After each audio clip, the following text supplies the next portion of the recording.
आरव एक युवा प्रोफेशनल हमेशा से महत्वाकांक्षी था। उसका सपना था आगे बढ़ना, कुछ बड़ा करना और जिंदगी में एक पहचान बनाना। पर उसे अंदाजा नहीं था कि उसकी कई चाहतें दरअसल उसकी अपनी नहीं थीं, बल्कि किसी और की परछाई थीं। सब कुछ तब शुरू हुआ जब उसके एक सहकर्मी को प्रमोशन मिला। वो साथ ही खुशी से झूम रहा था और आरव सोच में पड़ गया, मुझे क्यों नहीं? उसने महसूस किया कि उसकी चाहतें अब दूसरों की उपलब्धियों से तय होने लगी हैं। यही था मिमेटिक डिजायर, दूसरों की इच्छाओं की नकल करने की हमारी प्रवृत्ति। हम किसी और को देखकर तय करते हैं कि हमें क्या चाहिए। घर पर भी यही सिलसिला जारी था। माँ कहती, देखो शर्मा जी का बेटा अमेरिका चला गया। पापा जोड़ते, उसने एमबीए किया, तुमने क्यों नहीं किया? धीरे धीरे आरव ने मान लिया कि सफलता वही है जो सबके हिसाब से दिखती है। विदेश जाना, बड़ा पैकेज और दिखने वाली उपलब्धियां। पर भीतर से वो खाली था, क्योंकि वो अपने नहीं किसी और के सपने जी रहा था। कॉर्पोरेट दुनिया में ये मिमेटिक डिजायर और गहराती चली गई। किसी ने नई कार ली, उसे भी लेनी थी। किसी ने ट्रिप की तस्वीर डाली, उसे भी वैसा अनुभव चाहिए था। किसी की पोस्ट वायरल हुई, आरव को भी वैसी ही पहचान चाहिए थी।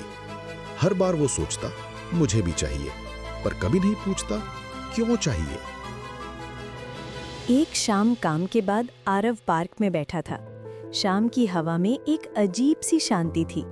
पहली बार उसने खुद से पूछा, क्या ये सारी चाहतें मेरी हैं या किसी और की नकल? और उसी पल उसे जवाब मिला। वो दौड़ता तो बहुत रहा, लेकिन मंजिल किसी और की थी। उस दिन से आरव ने ठहरना सीखा। वो अब अपने दिन की शुरुआत मोबाइल से नहीं, बल्कि अपने विचारों से करता। कृतज्ञता के छोटे छोटे पल अब उसकी जिंदगी के बड़े हिस्से बन गए। धीरे धीरे उसे समझ आया, असली सफलता दिखावे में नहीं, बल्कि उस सुकून में है जो भीतर महसूस हो। हम सब कभी ना कभी आरव जैसे होते हैं।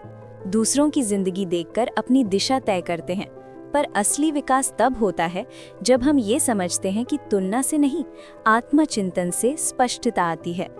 जब हम ये सवाल पूछना शुरू करते हैं, मुझे वाकई क्या चाहिए, तभी असली आजादी शुरू होती है। तो अगली बार जब आप किसी को देखकर सोचें, काश मेरे पास भी ये होता, एक पल रुकिए और खुद से पूछिए, क्या ये मेरी सच्ची चाह है? क्योंकि सुकून तुलना में नहीं, स्वीकार में छिपा है। और अगर आरव की कहानी ने आपके दिल को छुआ हो, तो एक छोटा सा कदम उठाइए। इस वीडियो को लाइक करें, अपने दोस्तों के साथ शेयर करें, कमेंट में बताइए कि आपने अपनी जिंदगी में कब मिमेटिक डिजायर महसूस की। और अगर ऐसी सोचने पर मजबूर करने वाली कहानियां पसंद हैं, तो चैनल को सब्सक्राइब जरूर करें।